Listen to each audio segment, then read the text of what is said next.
Cuando me quedé viuda, nunca conté a nadie ni sobre la pensión que me dejó mi marido, ni sobre la segunda casa en España.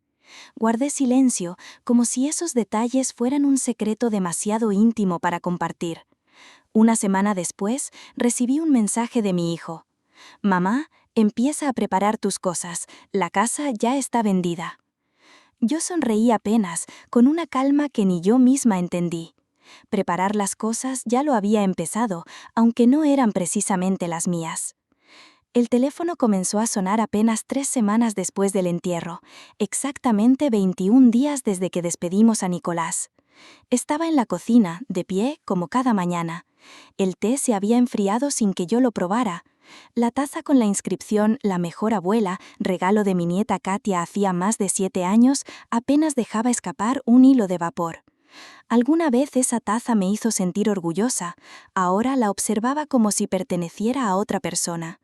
La cocina entera me parecía extraña, igual que la casa, igual que mi propio reflejo en el espejo. Incluso mi voz, cuando levanté el auricular, sonaba ajena. «Mamá, tenemos que hablar de algo serio». Escuché la voz de Andrés.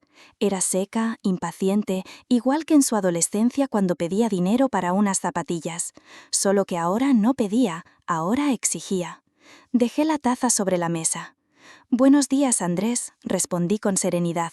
«Me alegra que hayas decidido saber cómo estoy. Mamá, sin ofender, hablamos con Sveta y lo tenemos claro. No puedes seguir en esa casa sola. Es demasiado grande, los gastos son altos y no tiene sentido. Además, la hipoteca me asfixia». «¿Hipoteca?», lo interrumpí suavemente. «Esa deuda la liquidó tu padre hace 5 años, pagando por adelantado. ¿O ya olvidaste que decías que era una tontería?». Él guardó silencio y enseguida soltó una risa breve, dura, exactamente igual a la de su padre cuando detectaba una mentira. Pero en Andrés esa risa no llevaba ironía, sino frialdad. «Mamá, no hagamos un drama. Queremos ayudarte. Tú solo vives de la pensión de papá y seguro se te va toda en medicinas». Me acerqué a la ventana. El jardín estaba abandonado. Los rosales sin podar, los bancales que Nicolás y yo cuidábamos cada primavera, ahora cubiertos de maleza. Todo seco, todo vacío. «Dime, Andrés, ¿cuándo fue la última vez que entraste a este jardín?» «Mamá, basta. Sveta también cree que lo mejor es que te mudes.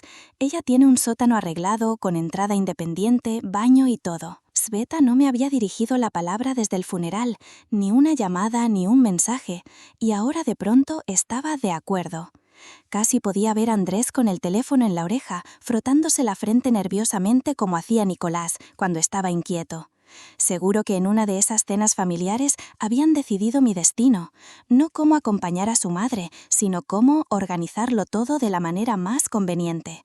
Mi futuro reducido a un plan práctico, como si yo fuera una maleta. «Ya tenemos comprador», añadió Andrés, con cierta incomodidad.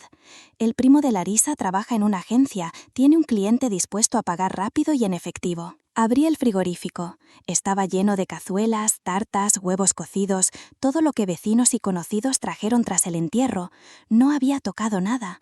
Allí seguía, intacto, como si el tiempo se hubiera detenido. «Entonces no solo lo piensan», dije despacio. «Ya me han reubicado, ¿verdad?» «Mamá, es por tu bien. No quieras admitir que no puedes sola. Sveta te ayudaría con la casa y tú cuidarías de Katia cuando fuera necesario. Todos ganaríamos». «¿Lógico?», sonreí sin humor. «Lógico es que yo entregue mi casa, ustedes la vendan y yo me instale en un sótano húmedo lleno de cajas de adornos navideños». «Mamá, exageras». «No, Andrés, por primera vez lo llamo por su nombre. Y dime, ¿qué ganas tú con todo esto?». Él titubeó un instante. «Nosotros buscamos piso, la entrada es pesada. Si compartiéramos lo de la venta, todos estaríamos mejor». El silencio que siguió no fue de vergüenza, sino de cálculo. «Mamá, lo hemos pensado bien con Sveta. Sería justo. Tú podrías ayudarnos a todos, es lo más justo». Me reí muy quedo, sin alegría. «¿Justo? ¿Quieres que te diga qué sería justo, Andrés? Justo habría sido que me llamaras cuando murió tu padre, no para hablar de vender la casa, sino para preguntar cómo estaba yo. Justo habría sido que Svete viniera a verme, no cuando necesitaba niñera, sino cuando yo me quedaba sola entre las cosas de Nicolás. La justicia no es lo que conviene, hijo, la justicia es humanidad. Él intentó replicar, pero ya no lo escuché. Mis ojos se perdieron en el jardín vacío y en el cristal vi el reflejo de una mujer cansada, no cansada de vivir, sino de intentar complacer a todos. Lo pensaré, susurré apenas. Mamá, no lo demores, el cliente está listo. Grisha dice que es una oferta excelente. Hay que decidir antes de fin de mes. A todos nos vendrá bien. A todos, menos a mí. Colgó el teléfono y yo quedé inmóvil en la cocina, escuchando el silencio espeso que dejaba tras de sí. Entonces lo entendí con una claridad dolorosa. Ellos ya vivían en otro tiempo. Para mis hijos, Nicolás era un capítulo cerrado, y yo, en sus ojos, ya no era madre, ni viuda, ni mujer.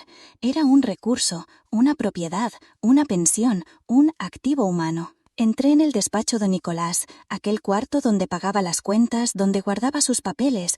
Abrí la carpeta que había encontrado después del funeral. Extractos bancarios, inversiones, escrituras y el título de propiedad de la casa en España. Recordé su voz en un murmullo, medio año atrás, en la cocina. Allí hace calor, allí está el mar. Nos sentaremos en la terraza, tomaremos vino, sin nietos, sin prisas, solo tú y yo. Yo me había reído entonces. Soñador, ¿a dónde vamos a ir nosotros? Y él respondió con esa calma suya.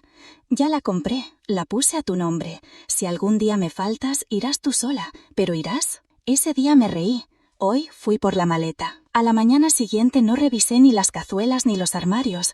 Metí lo imprescindible: documentos, el viejo álbum de fotos, el jersey de Nicolás con el que solía salir al jardín y mi abrigo gastado con parches en los codos, el mismo con el que solía esperar a Katia en la estación. El día transcurrió como envuelto en niebla. Apagué el teléfono, no por miedo, sino porque ya no quería dar explicaciones a nadie. La vecina, Valentina, llamó a la puerta con una bandeja de empanadillas. «Lo importante es resistir, María Nikolayevna», me dijo con ternura. «Los hombres se van, y a nosotras nos queda...» No terminó la frase. Sus ojos cayeron sobre la maleta en el recibidor. «¿Se va de viaje?» «Sí, a un lugar más callado, donde pueda simplemente existir». No preguntó más.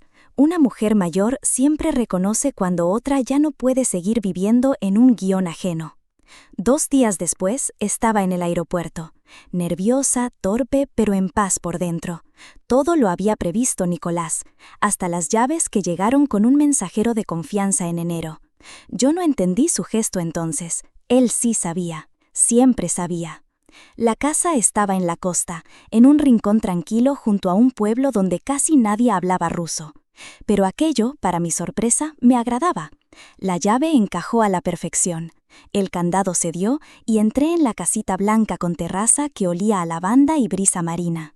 Había muebles sencillos, una cocina limpia con un hervidor sobre la encimera y en la nevera 2 botellas de agua y una nota de la gente.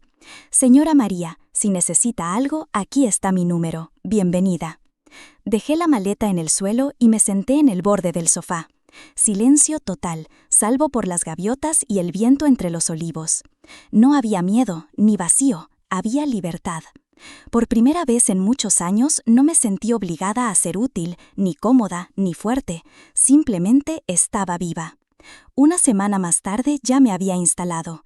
Limpié, organicé, fui al mercado del pueblo. Los vendedores me sonreían, gesticulaban para hacerse entender. Un anciano me regaló una naranja y murmuró: «Para usted, bienvenida». No comprendí enseguida, pero asentí y sonreí. No hacen falta palabras cuando alguien te recibe con humanidad. Comencé a escribir. No memorias, sino pensamientos. Primero en una libreta, luego en el viejo portátil que Nicolás me había regalado. «Siempre supiste escribir», me dijo una vez. «Empieza algún día». Ese día había llegado. La primera en llamarme fue Katia. «Abuela, ¿dónde estás?» Su voz estaba tensa. «En un lugar cálido». «Mamá está desesperada, dice que desapareciste, que no contestas. Papá y ella casi van a la policía». «Estoy bien, Katia, solo que ya no estoy obligada a quedarme donde nadie me escucha». Hubo un silencio largo. ¿Y eres feliz? No del todo, pero estoy en camino, y por ahora eso me basta. Esa misma noche llegó un mensaje de Sveta. Te comportas como una vieja irresponsable, hicimos todo por ti y lo echaste a perder. Andrés contaba contigo y huiste. Cobarde. No respondí. Una hora después escribió Andrés. Si no vuelves antes de fin de mes, pediremos tu incapacidad legal. Tenemos motivos. Miré la pantalla. No me temblaban las manos. ¿Saben por qué? Porque al fin vi todo con claridad. Mis hijos no eran crueles, solo estaban acostumbrados a que yo fuese útil. Y ahora que dejé de serlo, se asustaron. Al día siguiente fui a la ciudad, al despacho de una abogada rusa llamada Constancia. Hicimos los papeles. La casa quedaba a nombre de mi nieta como heredera, aunque sin derecho de uso mientras yo viviera. ¿Por qué a la nieta y no al hijo?, preguntó. Porque la nieta ve, el hijo calcula, respondí con una sonrisa tranquila. Pasaron los días. Me despertaba temprano, desayunaba en la terraza, escribía, paseaba al mercado. Me sentía serena, sin euforia, sin tristeza profunda, solo en equilibrio, como si al fin hubiera exhalado tras un largo camino impuesto. Pero al tercer lunes sonó el teléfono. Número ruso, desconocido. Dudé, pensé en Katia y contesté. «Aló. Buenos días, ¿hablo con María Nikolayevna? Llamamos del departamento de tutela. Su hijo ha solicitado medidas por presunto deterioro de su estado mental. Pide restringir su acceso a bienes y cuentas». Me senté. «¿Perdón?» Alega que usted se marchó sin avisar, cortó comunicación y la familia está preocupada. ¿Tiene abogado? Sí, y estoy en mi pleno juicio. Puedo enviar documentos, no necesito intervención alguna. Colgué y me eché a reír. Así era. Ni una llamada humana, ni una disculpa, ni una pregunta sincera. Directo a los tribunales. Cuando la madre deja de ser sumisa, hay que declararla incapaz. Katia me llamó esa noche. «Abuela, lo sé todo. Mamá fue al abogado con Andrés. Quieren que un juez te prohíba manejar tu dinero. ¿De verdad piensan que estás loca?» «No, Katia, solo que por primera vez no obedecí. Y eso, para ellos, significa estar enferma». Salí a la terraza. El sol se ponía sobre el mar con nubes rosadas y un viento tibio. Pensé, su problema es que dejé de ser fondo. Fondo eran ellos.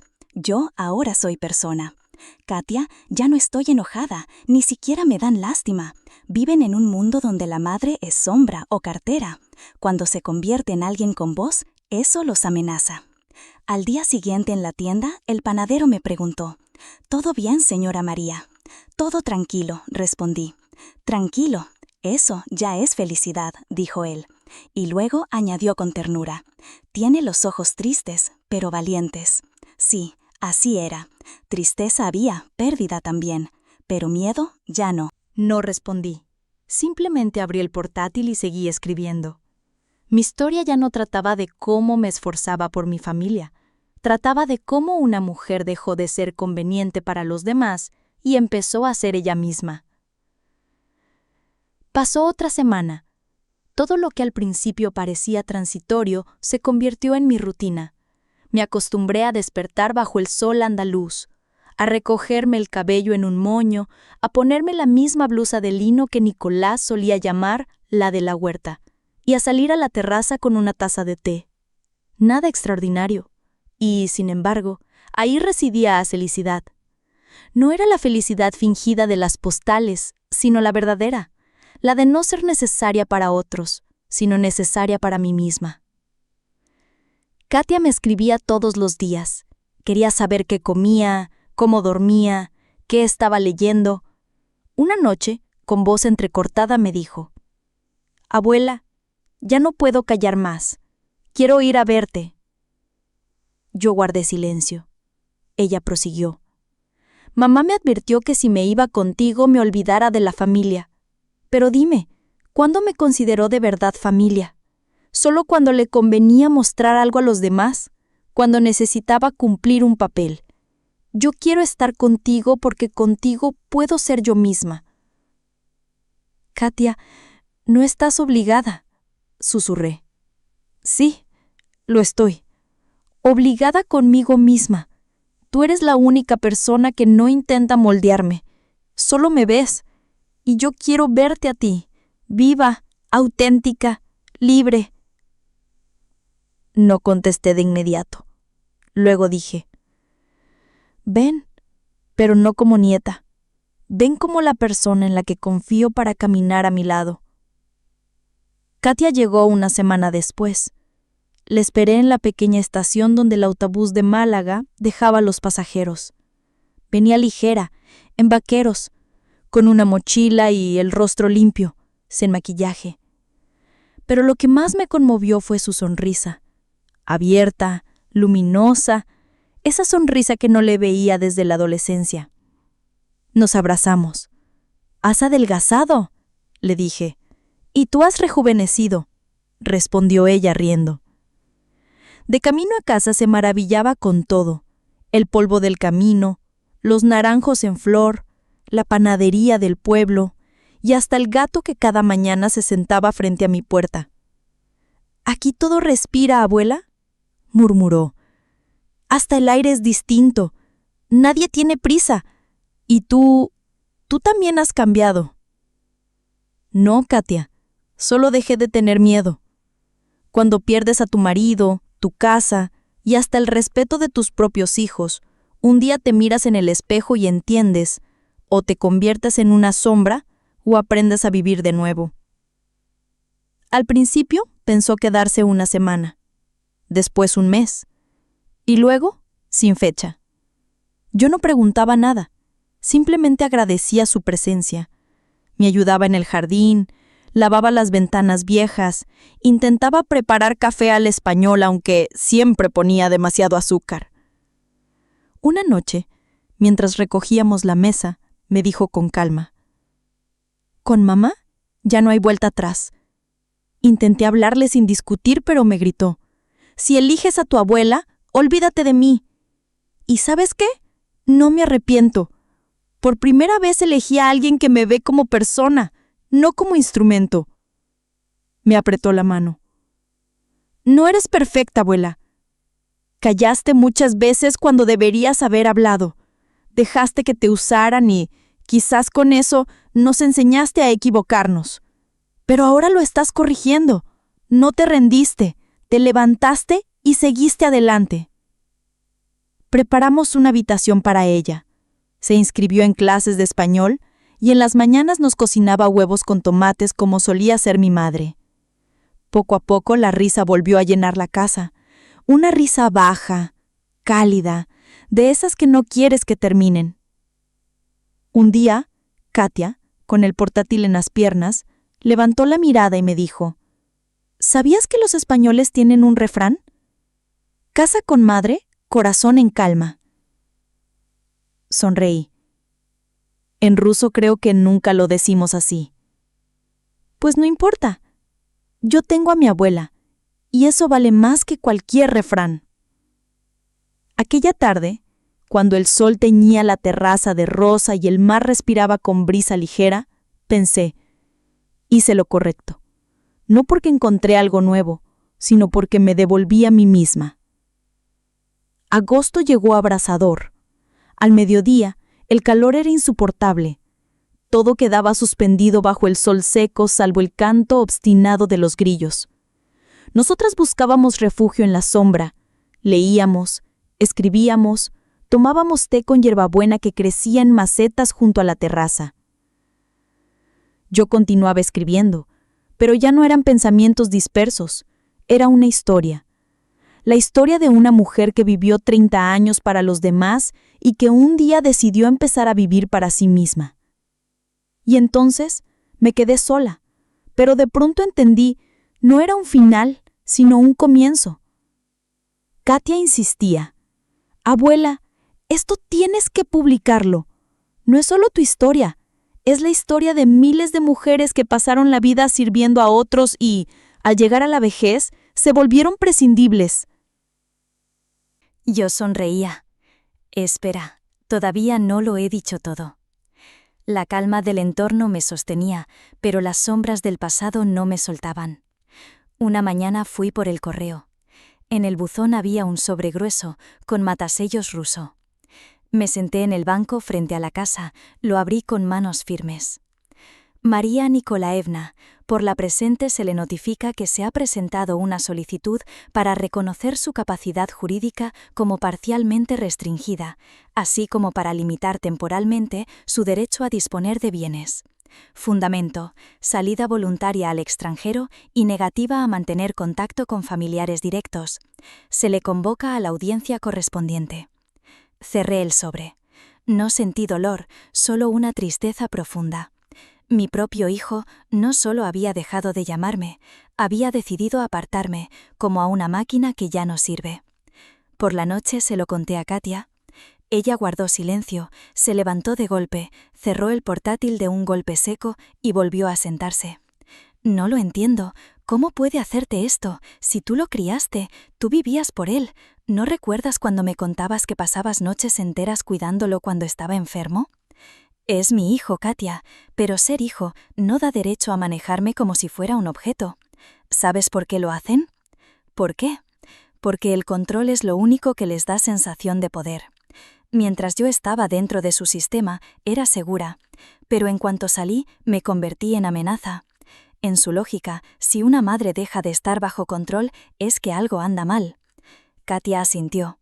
La misma mirada obstinada que tenía de niña cuando se negaba a jugar a las muñecas de mamá y quería ser pirata. Su madre le gritaba entonces: «Las niñas normales no hacen eso». Y yo le susurraba: «Las niñas normales son muchas cosas, lo importante es que sean felices». Esa noche dormí poco. A la mañana siguiente fui a ver a la abogada. Concepción Pavlovna comprendió enseguida, sin demasiadas palabras. Preparamos documentos médicos, certificados, declaraciones que probaban que era plenamente capaz, que me había ido por voluntad propia, que tenía residencia y vivienda en la Unión Europea. ¿Quiere que notifiquemos al tribunal directamente?, preguntó. Sí, y también a quienes presentaron la solicitud, que sepan que estoy viva, sana y en mi pleno juicio. Una semana después llegó la respuesta, breve, fría. En vista de las pruebas presentadas, se rechaza la solicitud. No existen fundamentos para limitar los derechos de la ciudadana. Le mostré la carta a Katia. Pues ya está, abuela, oficialmente reconocida como normal, aunque yo nunca lo dudé. Esta vez no era solo palabra, era oficial, con sello y firma. Esa noche celebramos, hicimos un pastel de duraznos, descorchamos una botella de vino blanco barato y nos sentamos en la terraza bajo los farolillos, escuchando el ladrido lejano de un perro. Katia me miró con ternura. Si alguien me hubiera dicho hace un año que iba a vivir con mi abuela en España y sentirme feliz, no lo habría creído. Pero aquí estoy y siento paz. La abracé. La felicidad no son lugares ni dinero. La felicidad es no tener miedo de ser quien eres, aunque incomode a otros. Septiembre en Andalucía es especial.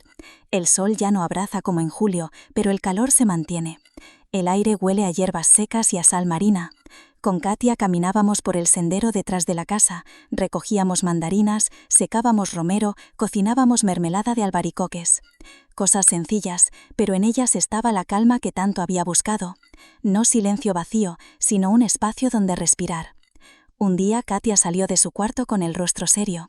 «Abuela, lo he pensado mucho. No quiero irme, pero tampoco quiero vivir a tus expensas. ¿Puedo buscar algún trabajo, aunque sea pequeño?» «Claro, eres adulta y libre». Sonrió con alivio. «Tú lo haces tan fácil, no presionas, no controlas». «Porque ya viví demasiado bajo control, y no quiero eso para ti. Equivócate si hace falta, pero que sean tus errores, Katia, no cálculos ajenos disfrazados de amor». Encontró trabajo en un café. Empezó lavando platos, sirviendo bebidas. A las pocas semanas ya charlaba con la dueña, aprendía palabras en español, reía con los clientes. El color volvió a sus mejillas, la chispa a sus ojos. ¿Sabes lo que me dijo Juana, la dueña? «Eres como una hija para mí, solo que más tranquila». Y me regaló un delantal bordado. Me dijo: «Ahora eres de la familia». «De una familia verdadera», le respondí. Y entonces sonó el teléfono, la línea fija de la casa. Reconocí la voz al instante. «¿Eres tú, Andrei?» «Soy yo, mamá». «¿Qué quieres?» «Solo hablar. El tribunal ya lo intenté, ahora quería hacerlo en persona». Hubo un silencio largo, luego un suspiro pesado. «Perdóname, mamá, me pasé, fue Svetlana, me presionó. Le dolió que hubieras puesto todo a nombre de Katia. ¿Y a ti? ¿No te dolió? Yo no lo entendía. Pensaba que la casa era una historia común, que lo justo era repartir. La justicia no es dividir por la mitad. La justicia es no traicionar. Tú no solo querías vender mi casa, decidiste que yo era una carga, que se me podía apartar y repartirse lo demás. Calló. Al cabo dijo con esfuerzo: ya lo entiendo. Tarde, pero lo entiendo. Nunca es tarde. Pero recuerda, yo no vengaba nada, me defendía. Si quieres recuperar la confianza, empieza por respetar. No a ti mismo, a mí.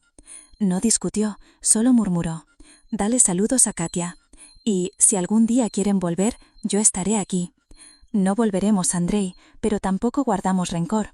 La vida es larga, cada uno con su camino. Después de colgar me quedé mucho rato en la terraza. Katia salió y se sentó a mi lado. Se disculpó. Más o menos. ¿Le creíste? Yo no soy juez, soy una mujer que solo quiere silencio. Si aprende a respetar, que llame, si no, que viva como sepa. Esa noche Katia me trajo un cuaderno. Abuela, yo también empecé a escribir. Sobre mí, sobre mamá, sobre ti. Me inspiras. ¿Quieres que te lea? Asentí. Su voz sonaba temblorosa pero cálida. Y mientras leía, entendí. Nada se había perdido. Todo lo que parecía roto, en realidad había pasado a nuevas manos. Cada día lo veía más claro. Regresar a la vida de antes era imposible. Y ya no lo necesitaba. Allí, en aquel país que alguna vez me resultó ajeno, descubrí que las personas podían dejar de usarme y que el aire podía, por fin, dejarme respirar. Katia pasaba cada vez más tiempo en el café. Se hizo amiga de Pilar, la vecina que cultivaba limones y que cada martes nos regalaba una canasta de fruta fresca. «Es increíble», decía Katia, «cómo un país extraño puede sentirse más cercano que la propia tierra». «No es el país, Katia», le respondí, «es la libertad. Y la libertad no tiene pasaporte». Una mañana, de regreso del mercado, le hablé mientras conducía. «¿Recuerdas cuando eras niña y te llevaba de la mano? Siempre tirabas hacia adelante, y yo te sujetaba. Te enfadabas si te retenía demasiado fuerte. Creo que entonces yo misma no estaba preparada para soltarte. Y ahora estás aquí, no porque debas, sino porque quieres». Katia me tomó la mano en silencio, no como una niña, sino como una mujer. En ese gesto había más amor que en todas las llamadas de mi hija durante años. Llegó octubre, y nos descubrimos dos dueñas de un mismo mundo. Ella cocinaba, estudiaba, aprendía palabras nuevas. Yo escribía. Terminé mi manuscrito y lo titulé sencillamente: Fui, soy, seré. Katia lo devoró en 2 días. Vino a mí con los ojos enrojecidos. «Abuela, no es solo tu historia, es la de todas, la de mujeres que vivieron con un guión impuesto, sin derecho a ser vivas de verdad, y que, de repente, encontraron la libertad, a veces dolorosa, a veces tardía, pero auténtica». Entonces no escribí en vano. «Tienes que publicarlo, abuela, tienes que hacerlo». Yo encogí los hombros. No me importaba el tiraje, lo esencial era haberlo pronunciado. Una semana más tarde sonó el teléfono. Esta vez era Svetlana. Su voz era cortante, metálica. «Buenas tardes, María Nikolaevna. Llamo para decirle que ha destruido a la familia. Enfrentó a Andrei con su hermana, entregó la casa a su nieta, desapareció, nos dejó en ridículo frente a conocidos. Hemos tenido que dar explicaciones». «¿Y les resultó tan difícil?», pregunté con calma. ¿Acaso a mí me resultaba fácil escucharlos decidir con su marido dónde colocarme? ¿O soportar que me llamaran una vieja problemática? No desaparecí, solo dejé de estar bajo control, y eso no es lo mismo. Hubo un silencio, luego ella escupió entre dientes. «¿Cree que ha ganado?» «No, Svetlana, creo que por fin me elegí a mí misma. Si en eso veo una victoria, entonces sí, lo hice bien». Colgó. Katia había escuchado todo. No preguntó, no reprochó. Se levantó, me sirvió un vaso de agua y se sentó junto a mí. «¿Sabes, abuela? Yo siempre temía que, si no complacía a mamá, ella me rechazara. Hoy comprendí, si el amor depende de condiciones, no es amor». La miré en silencio. Ya no era la muchacha frágil y combativa que conocí. Había en ella una serenidad nueva, una fortaleza tranquila. Esa noche escribí en mi diario. Antes vivía esperando aprobación, ahora vivo en silencio. Antes mendigaba amor, ahora respiro. A mi lado hay alguien que sabe que no necesito ser cómoda para ser amada. Pasó un mes. Katia se estableció definitivamente. Encontró una habitación en la casa de una anciana generosa que aceptó alquilar sin papeles, de buena fe. Buscó trabajos, se inscribió en cursos de idioma, fue sola al ayuntamiento a registrarse. Yo la observaba sin intervenir. Comprendí que amar no es retener, sino estar cerca mientras la otra persona camina con sus propios pasos. Una noche nos sentamos en el jardín. El aire era tibio, los grillos cantaban y en el cielo se encendían lentamente las estrellas. Abrí una vieja caja de madera. Dentro había cartas de Nicolai. Él solía escribirlas en momentos distintos, guardarlas en sobres y decirme: «Ábrelas cuando no necesites mi opinión, sino mi presencia». Leí una de aquellas cartas, breve pero precisa. «Eres más que un papel, eres una persona. No permitas que nadie aplaste tu derecho a existir, ni siquiera tus propios hijos. Y si un día decides marcharte, no te disculpes, simplemente vete y recuerda, yo habría caminado a tu lado». Sonreí en silencio. Katia me miró. ¿Es él? Sí, siempre supo que un día despertaría. Solo esperaba a que yo misma deseara salir de la jaula. Una semana después llegó una carta de una editorial moscovita. Por petición de Katia, había enviado mi manuscrito tiempo atrás. La respuesta fue escueta. Su texto no es solo una historia, es una voz. Queremos publicarlo. Miraba la pantalla sin dar crédito, no porque no lo esperara, sino porque nunca lo había soñado. Yo no escribí buscando reconocimiento, escribí para vaciar el dolor y dar nombre al silencio que vino después. Katia lloraba. «Abuela, lo entiendes, no es solo un libro, es que estás viva y alguien por fin te escucha». En noviembre me senté en la orilla del mar, donde las olas apenas rozaban la arena y el horizonte parecía disolverse en el aire. Katia estaba a mi lado en silencio. «Abuela», dijo de pronto, «¿ahora eres feliz?». Pensé sin prisa y respondí: «Ahora ya no tengo miedo, no temo al rechazo, ni a la soledad, ni a la vejez. Y eso, Katia, es la felicidad, vivir sabiendo que no tienes que demostrar nada». Ella me tomó de la mano, y yo ya no siento vergüenza de estar a tu lado. Antes pensaba que debía elegir entre mi familia y yo misma. Ahora sé que tú eres mi familia, porque eres auténtica. En diciembre salió publicado mi libro. La tirada fue modesta, pero las respuestas profundas.